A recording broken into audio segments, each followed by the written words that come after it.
ನಮಸ್ಕಾರ ಎಲ್ರಿಗೂ welcome to ಸಂಸಿತಿ kitchen. ಇವತ್ತು ನಾನು ಸುಲಭವಾಗಿ ಹೀರೆಕಾಯಿ ಪಲ್ಯ ಮಾಡೋದು ಹೇಗಂತ ತೋರಿಸ್ಕೊಡ್ತೀನಿ. ಇದು ರೊಟ್ಟಿ ಜೊತೆ, ಚಪಾತಿ ಜೊತೆ, ಹಾಗೆ ಅನ್ನದ ಜೊತೆನೂ ಸಹ ತುಂಬ ಚೆನ್ನಾಗಿ ಹೊಂದ್ಕೊಳ್ಳುತ್ತೆ. ಬನ್ನಿ ಹಾಗಾದರೆ ಹೀರೆಕಾಯಿ ಪಲ್ಯ ಮಾಡೋದು ಹೇಗಂತ ನೋಡ್ಕೊಂಬರೋಣ. ನಾನಿಲ್ಲಿ 2 ಟೇಬಲ್ ಸ್ಪೂನಷ್ಟು ಎಣ್ಣೆ ಬಿಸಿ ಮಾಡಿಕೊಂಡು ಇದಕ್ಕೆ 1 ಟೀ ಸ್ಪೂನಷ್ಟು ಸಾಸಿವೆ ಹಾಕ್ಕೊಳ್ತಾ ಇದ್ದೀನಿ. ಸಾಸಿವೆ ಸಿಡಿದ ಮೇಲೆ ಇದಕ್ಕೆ 1 ಟೀ ಸ್ಪೂನಷ್ಟು ಜೀರಿಗೆ ಹಾಕ್ಕೊಂಡಿದ್ದೀನಿ.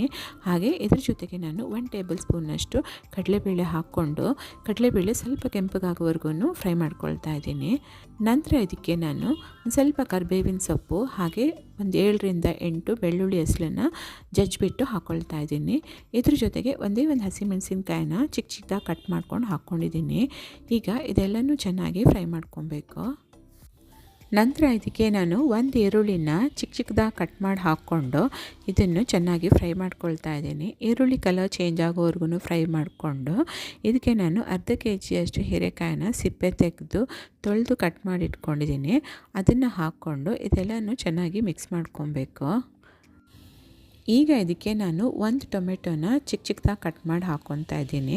ಹಾಗೆ ರುಚಿಗೆ ತಕ್ಕಷ್ಟು ಉಪ್ಪು ಮತ್ತು ಸ್ವಲ್ಪ ಅರಿಶಿನ ಪುಡಿ ಹಾಕ್ಕೊಂಡು ಇದೆಲ್ಲನೂ ಚೆನ್ನಾಗಿ ಮಿಕ್ಸ್ ಮಾಡ್ಕೊಬೇಕು. ಉಪ್ಪು, ಅರಿಶಿನ ಮತ್ತು ಟೊಮೆಟೊ ಇವಾಗಲೇ ಹಾಕ್ಕೊಳ್ಳೋದ್ರಿಂದ ಹೀರೆಕಾಯಿ ಬೆಂದು ನೀರು ಬಿಟ್ಕೊಳ್ಳುತ್ತೆ, ಅದಕ್ಕೋಸ್ಕರ. ಈಗ ಇದನ್ನು ಮುಚ್ಚಿಬಿಟ್ಟು ಒಂದು 3 ನಿಮಿಷ ಬೇಯಿಸ್ಕೊಬೇಕು. 3 ನಿಮಿಷ ಆದಮೇಲೆ ನೋಡಿ ಹೀರೆಕಾಯಿ ಸ್ವಲ್ಪ ಬೆಂದಿದೆ ಅಷ್ಟೇ. ಈಗ ಇದನ್ನು ಇನ್ನೊಂದು ಸಲ ಚೆನ್ನಾಗಿ ಮಿಕ್ಸ್ ಮಾಡಿಕೊಂಡು ಇದಕ್ಕೆ ನಾನು 1 ಟೇಬಲ್ ಸ್ಪೂನಷ್ಟು ಮೆಣಸಿನ ಪುಡಿ ಹಾಕ್ಕೊಳ್ತಾ ಇದ್ದೀನಿ. ಹಾಗೆ 1 ಟೇಬಲ್ ಸ್ಪೂನಷ್ಟು ಧನಿಯಾ ಪುಡಿ ಹಾಕ್ಕೊಂಡು ಇದೆಲ್ಲನೂ ಚೆನ್ನಾಗಿ ಮಿಕ್ಸ್ ಮಾಡ್ಕೊಳ್ತಾ ಇದ್ದೀನಿ. ಈಗ ಸ್ವಲ್ಪ ಇದು ಗಟ್ಟಿ ಆದಂಗಿದೆ, ಅದಕ್ಕೋಸ್ಕರ ಒಂದು 2 ಟೇಬಲ್ ಸ್ಪೂನಷ್ಟು ನೀರು ಹಾಕ್ಕೊಳ್ತಾ ಇದ್ದೀನಿ. ಮತ್ತು ಇದನ್ನು ಚೆನ್ನಾಗಿ ಮಿಕ್ಸ್ ಮಾಡಿಕೊಂಡು ಇದನ್ನು ಮುಚ್ಚಿಬಿಟ್ಟು ಒಂದು 5 ನಿಮಿಷ ಬೇಯಿಸ್ಕೊಳ್ಳೋಣ. 5 ನಿಮಿಷ ಆಗಿದೆ. ಇವಾಗ ಓಪನ್ ಮಾಡಿ ನೋಡ್ತಾ ಇದ್ದೀನಿ. ನೋಡಿ ಹೀರೆಕಾಯಿ 1/4 ಭಾಗದಷ್ಟು ಬೆಂದಿದೆ. ಈಗ ಇದನ್ನು ಚೆನ್ನಾಗಿ ಮಿಕ್ಸ್ ಮಾಡಿಕೊಳ್ಳೋಣ. ಇದು ಸ್ವಲ್ಪ ಡ್ರೈ ಆದಂಗೆ ಅನ್ನಿಸ್ತಾ ಇದೆ. ಇಷ್ಟು ಡ್ರೈ ಇದ್ದರೆ ಚೆನ್ನಾಗಿರೋದಿಲ್ಲ. ಒಂದು ಸ್ವಲ್ಪ ನೀರು ಹಾಕ್ಕೊಳ್ತಾ ಇದ್ದೀನಿ.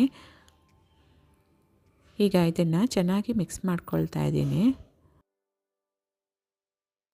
ಇದನ್ನು ಇನ್ನೊಂದು ಸಲ ಮುಚ್ಚಿಬಿಟ್ಟು ಒಂದು 5 ನಿಮಿಷ ಬೇಯಿಸ್ಕೊಬೇಕು. 5 ನಿಮಿಷ ಆದಮೇಲೆ ನೋಡಿ ಹೀರೆಕಾಯಿ ಇವಾಗ ಪೂರ್ತಿಯಾಗಿ ಬೆಂದಿದೆ. ಇದನ್ನು ಇನ್ನೊಂದು ಸಲ ಚೆನ್ನಾಗಿ ಮಿಕ್ಸ್ ಮಾಡ್ಕೊಳ್ಳೋಣ. ಈಗ ಸ್ಟವ್ ಆಫ್ ಮಾಡಿಕೊಂಡು ಇದಕ್ಕೆ ತೆಂಗಿನಕಾಯಿ ತುರಿನ ಹಾಕ್ಕೊಳ್ತಾ ಇದ್ದೀನಿ. ತೆಂಗಿನಕಾಯಿ ತುರಿ ಹಾಕ್ಕೊಂಡ್ರೆ ಒಳ್ಳೆ ಟೇಸ್ಟ್ ಕೊಡುತ್ತೆ, ಇದನ್ನು ಸ್ಕಿಪ್ ಮಾಡಬೇಡಿ. ಈಗ ನೋಡಿ ರುಚಿಯಾದ ಹೀರೆಕಾಯಿ ಪಲ್ಯ ರೆಡಿಯಾಗಿದೆ.